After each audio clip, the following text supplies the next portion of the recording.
Hello, নমস্কার বন্ধুরা, সবাই কেমন আছেন বলুন। Good morning. আজকে দুটি অন্যরকম রেসিপি বানাবো। তার মধ্যে একটা হলো প্রথম রেসিপি, সবই ডাঁটার জিনিস বানাবো। সজনে ডাঁটা, এখন তো সজনে ডাঁটা সে বুড়ো হয়ে গেছে, সেই বুড়ো সজনে ডাঁটার একটি রেসিপি। প্রথম রেসিপিটি হলো ডাঁটাগুলিকে ভালো করে র্যান্ডাম কেটে নেবেন। এর খোলা ছাড়াতে হবে, এই ছাড়াতে হবে, কোনো ব্যাপার না। দেখে ভালো করে সেদ্ধ করে প্রেসারে 2-3টে সিটি নিয়ে নিতে পারেন। আমি এমনি সেদ্ধ করেছিলাম, একটু নুন দিয়ে আর চাপা দিয়ে দিয়েছিলাম। ও একটু সময় লেগেছিলো, আর নাহলে প্রেসারে হলে 3-4টে সিটি দেবেন, তাহলে দেখবেন সেদ্ধ হয়ে যাবে। আমি অনেকক্ষণ ধরেই সেদ্ধ করেছিলাম, একটু বেশিক্ষণ টাইম নেই। দেখুন কেমন সেদ্ধ হয়ে গেছে, আমি টিপে দেখে নিলাম।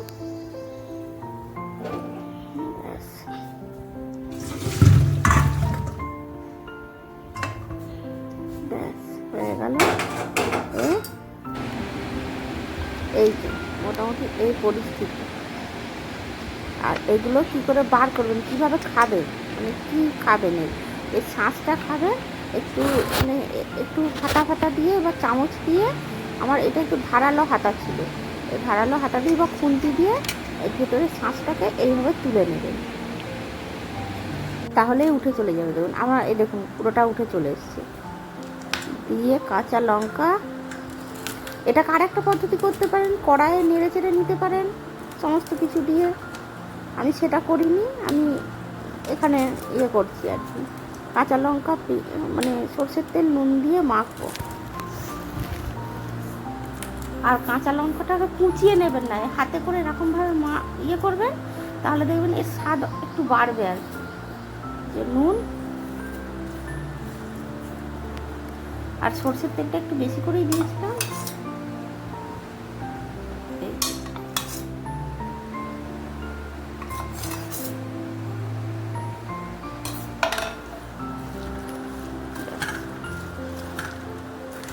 আর একটা জিনিস করতে পারেন, মিক্সিতে এটাকে গুঁড়িয়ে নিতে পারেন। যদি কোনো বাড়ির বাচ্চা না সজনে ডাঁটা খেতে চায়, এইভাবে খাওয়াতে পারেন। বা অনেক সময় দেখবেন বয়স্করা সজনে ডাঁটা খেতে পারে না, বা অনেক বাড়ির পুরুষ মানুষ, যেমন আমার বাপি ডাঁটা চিবাতে পছন্দ করে না খুব একটা, তাকে এইভাবে ডাঁটাটা খাওয়ানো যেতে পারে। কারণ ডাঁটার খুব উপকারিতা তো, সজনে ডাঁটার বীজ, সজনে ডাঁটা ভীষণ উপকার, তাই এইভাবে খাওয়ানো যেতে পারে আর কি তাদেরকে। একটু হেপা করতে হবে, সে আর কি করবে। দারুণ হয়েছে। তো চলুন সেকেন্ড রেসিপি, এটা হচ্ছে, এটাও ডাঁটা তরকারি, এটা আবার একটু অন্যরকম তরকারি। এটা কড়াইয়ে, তার জন্য মোটামুটি মোটামুটি 1.5 টেবিল চামচ মতো, 1 টেবিল চামচ আর 1/2 টেবিল চামচ মতো সর্ষের তেল দিয়েছি। আর এই যে ডাঁটা বড় বড় করে কেটে নিয়েছি, আর কুমড়ো বড় বড় করে কেটেছি, আর আলু চৌকো করে আলু কেটেছি, যেগুলো ভালো করে ধুয়ে রেখে দিয়েছি। আর এদিকে বড়িটাকে ভাজতে দিয়েছি। মা সেই বড়িগুলো বানিয়ে দিয়েছিল না, সেই বড়িগুলো খুব ভালো, দেখুন না তেল টানেনি একদম। ওই 1.5 টেবিল চামচ সরষের তেল দিয়ে অতগুলো বড়ি ভাজতে দিলাম। দেখুন না এখনও প্রায় অতটা তেল পড়ে আছে, প্রায় 1 টেবিল চামচ তেল পড়েছিল। আর এই যে তেলটা পড়ে আছে, ওই তেলেই আমি বাকি রান্নাটা করে নেবো। 5 ফোড়ন, সরষের তেলে একটু 5 ফোড়ন, একটু শুকনো লঙ্কা, তেজপাতা ইচ্ছে হলে দিতে পারে, আমি দিইনি। এই তরকারিতে তেজপাতা ভালো লাগে দিলে, আমি দিইনি।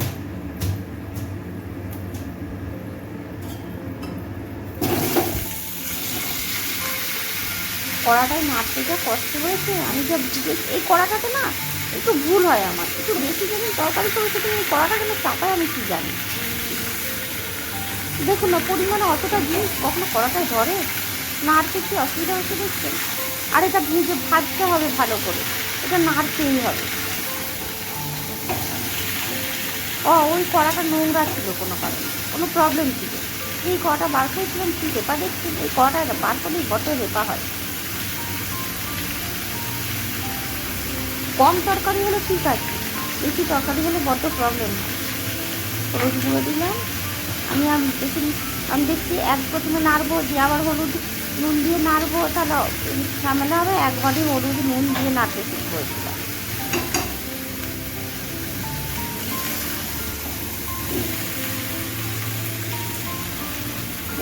পড়ে যাচ্ছে, পড়ে যাওয়ার জিনিস কুড়াবো না নাড়বো বলে। আসলে তরকারিটা একটু প্রচুর ছিল আর সমস্ত জিনিসটা একটু বড় বড় কাটা।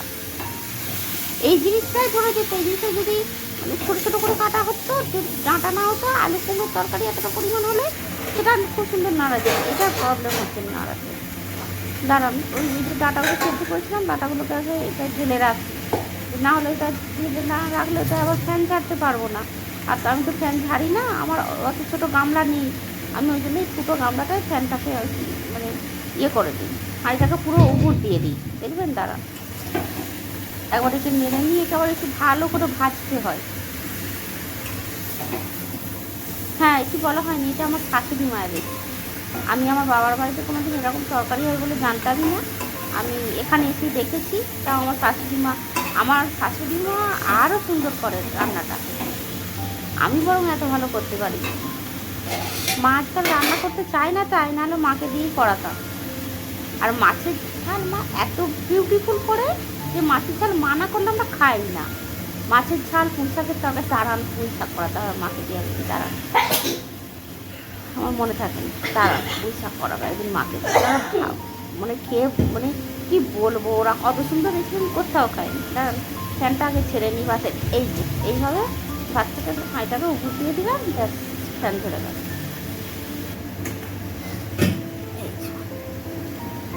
ভাতটা খুব ভালো হয়েছে, নতুন চাল এনেছে, চালের ভাতটা ভীষণ ভালো হয়েছে, তাই দেখছিলাম আর।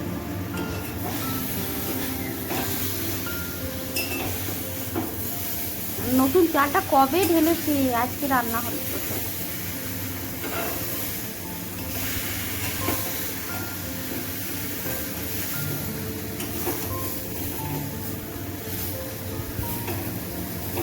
দেখছেন খুব কষ্ট করে নাড়ছি। আপনাদেরকে বলেছিলাম না মশলার মানে আমি কেমন মশলা, সবজি মশলা বানাই, কী কী মশলা দিয়ে বানাই সেসব একদিন দেখাবো। তারা এটাতে আগে জল দিয়ে দিই। তো আমি ভালো করে এটা ভেজে নিয়ে জল দেবেন, ওটা মোট কথা। তো আমি ভাবলাম দেখাবো, দেখাতে গিয়ে দেখছি আমার গোটা ধনেটা পুড়িয়ে গেছে। আমি ভাবলাম যে আপনাদের সঙ্গে যদি না মানে গোটা ধনেটা বাদ দিয়ে শেয়ার করি তো মানুষজন বুঝতে পারবে না। ওই জন্য আমি ভাবলাম থাক, এখন দুদিন পরেই ইয়ে করব, মানে দুদিন পরে আগে গোটা ধনেটা আনি, দিয়ে তারপরে আপনাদের সঙ্গে কী কী মশলা দিয়ে আমি সবজির মশলা বানাই বা একটা স্পেশাল মশলা বানাই, কী কী মশলা দিয়ে বানাই সেটা আপনাদের সঙ্গে শেয়ার করবো। দাঁড়া, যে বড়িগুলো দিয়ে দিলাম। এটা রান্নাটার কোনো ঝামেলা নেই, ভীষণ ভীষণ ভীষণ মানে কুড়ে মোড়া রান্না যাকে বলে, খুব ভালো।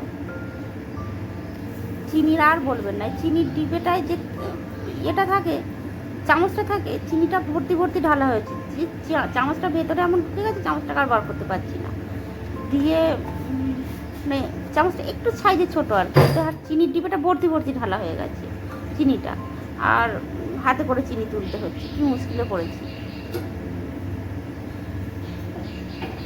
দাঁড়ান, বড়িগুলোকে ভালো করে ডুবিয়ে দিই, বড়িগুলো তো সেদ্ধ হবে না হলে। আমি একদম বড়ি খাই না, আমার একদম বড়ি খেতে ভালো লাগে না, কেন কি জানি। বড়িগুলো এতগুলো বড়ি দিয়েছি তো সব আমার শাশুড়িকে খাওয়াবো, আমি খাবো না, সব তুলে দিয়ে দেবো। আবার আমি খুঁটে খুঁটে বাছি, বেছে বেছে দিয়ে দিই। চলুন একে চাপা দিয়ে রেখে দিই, সেদ্ধ হোক। চান পুজো সব করে চলে আসি, এসে আমি সবসময় তরকারি এরকম চাপা দিয়ে, মানে একটা তরকারিকে চাপা দিয়ে চান পুজো করে চলে আসি। ও বাবা, এসে দেখছি জলটা একটু বেশি দেওয়া হয়ে গেছে। কুমড়োগুলো এত বড় বড় কুমড়ো, এত বড় বড় আলু, সরি এত বড় বড় মানে ডাঁটা, দেখছি সেদ্ধ হয়ে গেছে সব। কী করবো, দিয়ে আমি আবার মানে একটু আগুনের তাপটাকে একটু বাড়িয়ে দিলাম যাতে তাড়াতাড়ি জলটা শুকিয়ে যায় আর কি। দেখুন না কেমন সেদ্ধ হয়ে গেছে। আমি ভাবতে পারিনি যে সেদ্ধ হয়ে যাবে, আমি ভাবছি একটু সেদ্ধ হতে টাইম লাগবে। আর এই তরকারিটা না একটু বেশি করে মিষ্টি দেবেন, আর এই যে কালো আর সাদা সর্ষে একসঙ্গে মিশিয়ে দুটো মানে বেটে নেবো, আর শুকনো শুকনো করে বেটেছি আমি ওই জন্য সর্ষেটা, যেহেতু প্রচুর পরিমাণে জল আছে তো দেখুন না শুকনো দিয়েছি, এত জল আছে। আর সর্ষে দিয়ে না বেশি ঘাঁটবেন না, সর্ষে দিয়ে তরকারি ঘাঁটলে মা বলে আর কি, আমার শাশুড়ি মা বলে যে তরকারি নাকি তেতো হয়ে যায়, সত্যি হয়ে যায়। সর্ষে সবসময় শেষের দিকে দিতে হয়।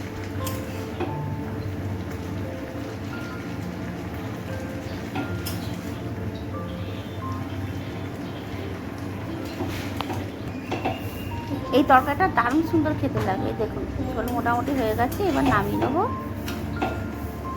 চলুন, দারুণ সুন্দর খেতে হয়। একটু মিষ্টি দেবেন। হ্যাঁ, আমি মাঝখানে একটা জিনিস স্কিপ করে গেছি, একটু লঙ্কা গুঁড়ো দিয়েছিলাম, সেটা স্কিপ করে গেছি। আপনারা ইচ্ছে হলে ঝাল দিতে দেবেন, এবার কাঁচা লঙ্কা নয়, লঙ্কা গুঁড়ো দেবেন। তো চলুন, আজকের মতো ডাঁটা বাই বাই। ডাঁটা কুমড়োর তরকারি, এটাকে বলা, এর নাম হচ্ছে ডাঁটা কুমড়োর তরকারি আর কি। তো ডাঁটা কুমড়োর তরকারি আর ডাঁটা সেদ্ধ দিয়ে ভাত খেয়ে নিই আজকের মতো। Tata bye bye. তো কী বলবো বলুন, যদি ভিডিও ভালো লেগে থাকে তো লাইক কমেন্ট শেয়ার করুন। আমি তো নতুন নতুন রান্না দেওয়ার বা রেসিপি দেওয়ার চেষ্টা করি, জানি না কে কেমন কার কেমন লাগে, তো মোটামুটি জানাবেন কার কেমন লাগবে। বলবো বলুন, পাশে থাকবেন, আমার ভালো লাগবে। আর কিন্তু ইউটিউব থেকে দেখলে সাবস্ক্রাইব করবেন, ফেসবুক থেকে দেখলে ফলো করবেন। ভালো থাকবেন, ভালো রাখবেন। নমস্কার, থ্যাংক ইউ।